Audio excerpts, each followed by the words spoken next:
চ্যাম্পিয়নের মতোই কামব্যাক করলো গতবারের IPL champion Kolkata night Riders. প্রথম ম্যাচ ছিল আরসিবির বিরুদ্ধে ঘরের মাঠে মানে ইডেন গার্ডেনে। সেই ম্যাচটা গোহারা হেরেছিল কলকাতা নাইট রাইডার্স। তো আজকে খেলা ছিল রাজস্থানের সঙ্গে অ্যাওয়ে ম্যাচ, যে ম্যাচটা প্রথমে রাজস্থান ব্যাট করতে আসে এবং সেখানে কলকাতার বোলাররা, কলকাতার চ্যাম্পিয়ন বোলাররা একেবারে চেপে ধরে রাজস্থান রয়্যালসের ব্যাটসম্যানদের। সেখান থেকে আজকে রাজস্থান মোট 151 রান করে, 9টা উইকেট পড়ে যায় তাদের 151 রান করতে গিয়ে।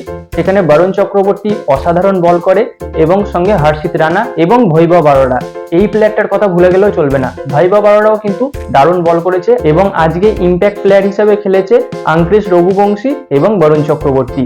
তবে স্পেন্সার জনসন এই বোলারটা হয়তো আগামী ম্যাচে আর চান্স পাবে না, তার জায়গায় অ্যান্ড্রিচ নর্টসে চান্স পাবে। পার্সোনালি আমি নিজে অ্যান্ড্রিচ নর্টসের আগে স্পেন্সার জনসনকে আশা করেছিলাম দলে, এবং প্রথম দুটো ম্যাচে কিন্তু স্পেন্সার জনসন চান্স পেয়েছিল, সুযোগ পেয়েছিল, কিন্তু সেই সুযোগ দুটো কাজে লাগাতে পারেনি। প্রথম ম্যাচ অনেক কিছু হতে পারে, কলকাতা হেরে গেছে, কোনো প্লেয়ারই পারফরমেন্স করতে পারেনি, সেখানে স্পেন্সার জনসনও পারেনি, সেটা স্বাভাবিক, সেটা মেনে নেওয়া যায়। কিন্তু আজকে যে খেলাটা ছিল সেখানে সমস্ত প্লেয়ার তাদের ইন্ডিভিজুয়াল পারফরমেন্স করেছে, যথেষ্ট ভালো পারফরমেন্স করেছে, কিন্তু সেই জায়গায় দাঁড়িয়ে কিন্তু আজকে স্পেন্সার জনসন একদমই পারফরমেন্স করতে পারেনি। এই বোধহয় 4 ওভারে 42 মতো রান দিয়েছে এবং একটা উইকেট নিয়েছে, তাও কার উইকেট না, জোফরা আর্চারের উইকেট। দেখো জোফরা আর্চার একজন বোলার, তবুও কিন্তু জোফরা আর্চার স্পেন্সার জনসনকে একটা 6 বা একটা 4 এরকম কিছু মেরেছে, আমার ঠিকঠাক মনে পড়ছে না। তো সেই জায়গায় এসে সে স্ট্রাইক বোলার, মেইন বোলার দলের, সে যদি মাত্র একটা উইকেট নেয়, তাও আবার শেষের দিকে এসে একটা বোলারের উইকেট, সেটা মানা যায় না। তার থেকে অ্যান্ড্রিচ নর্টসে বেটার, আমার কাছে তাই মনে হয়। এবং এই বিষয়ে তোমাদের যেটা মতামত সেটা কিন্তু কমেন্টে অবশ্যই জানিও। এবার যদি কলকাতার ব্যাটিং এর কথা বলি, সেই জায়গায় কিন্তু কুইন্টিন ডিককের সঙ্গে ওপেন করতে আসে মোয়েন আলী। আর আজকের একটা মজার বিষয় কি, সুনীল নারিনের জায়গায় কিন্তু মোয়েন আলী খেলেছিল। তো মোয়েন আলীও যথেষ্ট ভালো বল করেছে, 2টো উইকেট নিয়েছে। আর ওপেন করতে আসে কুইন্টিন ডিককের সঙ্গে মোয়েন আলী।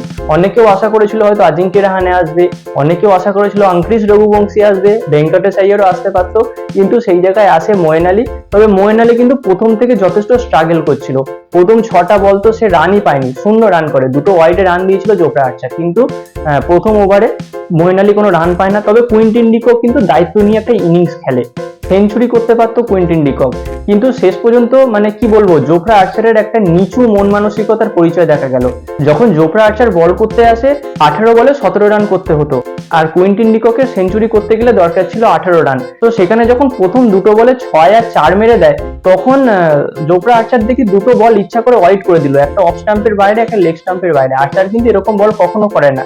তো কুইন্টিন ডিককের সেঞ্চুরিটা সেখান থেকে মিস হয়ে যায়, লাস্টে 5 রান করতে হতো, সেটা কুইন্টিন ডিকক ছক্কা মারে এবং খেলা শেষ করে দেয়। তো এটা কি বলবো, জোফরা আর্চারের একদম নিচু মন মানসিকতার পরিচয়। আমি মানে পার্সোনালি এটা খুবই খারাপ লাগছে আমার। তো যাই হোক, শেষ পর্যন্ত কুইন্টিন ডিকক সেঞ্চুরি পায় না, তবে সে 97 রানে নট আউট থাকে। এবং মোয়েন আলী যখন প্রথম থেকে স্ট্রাগল করছিল, তারপর মোয়েন আলী একটা ক্যাজুয়াল ভাবে রান আউট হয়ে যায়। তবে সেই রান আউটটা হওয়াটা কিন্তু কলকাতার জন্য অনেকটা সুবিধা হয়েছে, কারণ তারপর ব্যাট করতে আসে আজিঙ্ক্য রাহানে, ক্যাপ্টেন। সে যথেষ্ট ভালো একটা ইনিংস খেলেছে, 15 বলে 20 রান মতো করেছে, একটা 6 এবং একটা 4 বোধহয় মেরেছে।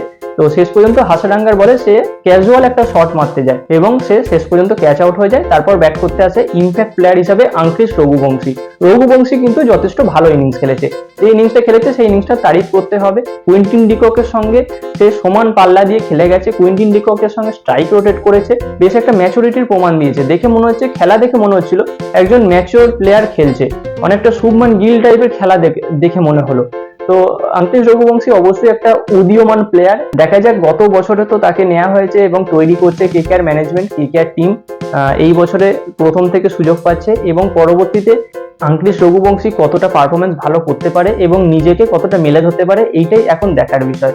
তো যাই হোক, শেষ পর্যন্ত কলকাতা 9 নাম্বার থেকে 1 লাফে 6 নাম্বারে চলে আসে, কারণ প্রথম ম্যাচটা হেরে কিন্তু কলকাতা 9 নাম্বারে ছিল।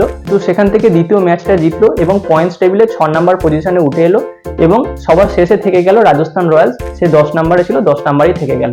তো গাইজ, এই ছিল আজকের আপডেট। ভিডিওটা ভালো লাগলে অবশ্যই লাইক এবং একটা শেয়ার করে দিও, এবং তোমাদের পার্সোনাল মতামত কমেন্টে জানিও। দেখা হচ্ছে পরবর্তী ভিডিওতে। Bye bye.